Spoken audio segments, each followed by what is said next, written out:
Hello everyone, today I'm going to tell you how to remove or change background of photo.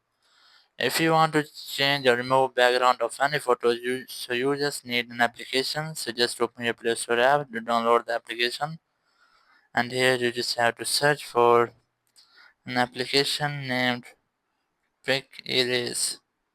Just search for it, and then you just have to install this application.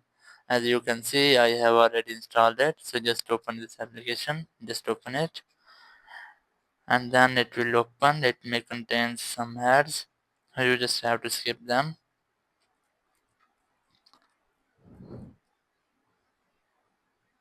And here you have to select the option of Remove.bg. Just tap on it, and then just skip the ad first.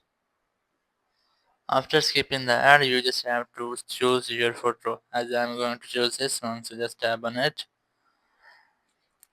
and then your photo's background will be successfully removed. You can change it.